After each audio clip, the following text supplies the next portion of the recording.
Hi. So the business idea that we decided to go with was something called Maple Threads, and the whole idea was it was just a vintage style app, but it would be for Canadians.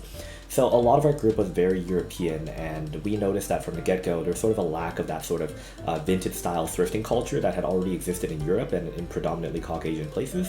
Considering that in order sort of collegiate college towns, especially so in Europe, this was already a thing, it felt like a very easy transition to move over to Canada, and it'd be a culture that would be practically easier to build compared to others.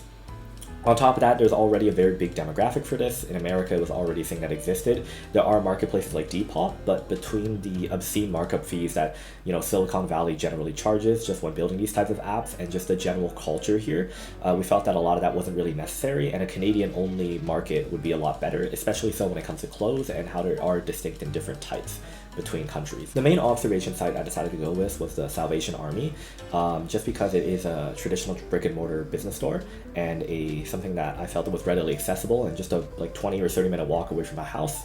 There should be a photo in a Google Maps somewhere here. When I was going over there, my mindset was sort of, I just wanted to walk around, grab a pen and paper, and just sort of jot down some of the things I saw, and just really treat it almost like a forensic crime scene. So some of the main patterns and behaviors that I saw from the get-go was that I noticed that even though it was Saturday at 1:43 p.m., it was actually relatively full. So the occupancy outside in a traditional brick and mortar store, I would say the car park maybe had about 20 or maybe 30 cars out front, and I thought that was a pretty good number. And inside the actual thrift store itself, there were quite a few people inside.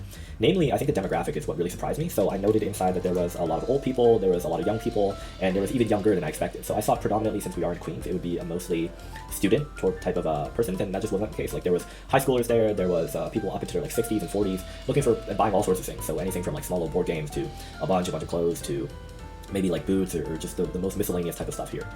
So in terms of what I could actually bring into the app and sort of help make it a little bit better for what we were building, I noticed immediately that the prices in the store were actually a lot lower than I expected. So maybe partially just because a lot of their actual items comes from donations and it isn't a traditional client-to-client type of business. A lot of the clothing items were priced anywhere from $5 to maybe even $10. And I think the most expensive item I found there was $20. Now, when I went to go talk to the cashier about this, she did mention that they had specific sort of sales days.